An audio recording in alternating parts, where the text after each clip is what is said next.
প্রাকৃতিক উপায়ে মধু সংগ্রহে আবার চিনি কেন, এটা দেখে আমি একটু অবাকই হয়েছিলাম। পরবর্তীতে এই ঘটনাটা আসলে একটু বিস্তারিত জানার চেষ্টা করলাম। পানির মধ্যে ডাইরেক্ট চিনি? হ্যালো ভাই, এটা কি আপনারা মৌমাছিরা খাওয়াবেন নাকি?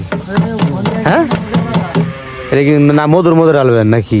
না না, হ্যাঁ, মৌমাছিরে খাদ্য দেব। মৌমাছিরা খাদ্য হিসেবে দেবেন এটা? মানে মৌমাছি চিনি পানি খায়? এরা সময় দিতে হলো।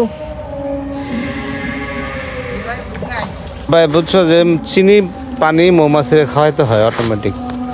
তারপর এগুলো চাকের মৌমাছির খাবার।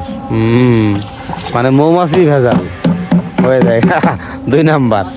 শেরপুরের গারো পাহাড়ে বর্ডার রোডে বেড়াতে গিয়ে আমি আসলে এই দৃশ্যটা দেখি। প্রথমে ভেবেছিলাম যে মধুর মধ্যেই মনে হয় ওরা এভাবে চিনি পানি মেশাবে, পরে শুনলাম যে না, আসলে মৌমাছিকে বাঁচিয়ে রাখার জন্য এই খাবারটা প্রস্তুত করতে হয়, কারণ এখন অফ সিজন, ফুল নেই বললেই চলে। তাই মৌমাছির খাবার হিসেবেই মূলত এই চিনি পানিটা গুলানো হচ্ছে এবং এগুলা মৌমাছিকে খাওয়ানো হয়। এগুলা থেকে মৌমাছি যে পরবর্তী যেগুলা মল ত্যাগ করে সেটাই আসলে মধু হয়। তবে এই মুহূর্তে এটা করা হচ্ছে মূলত সরিষা ফুলের সিজন ধরার জন্য।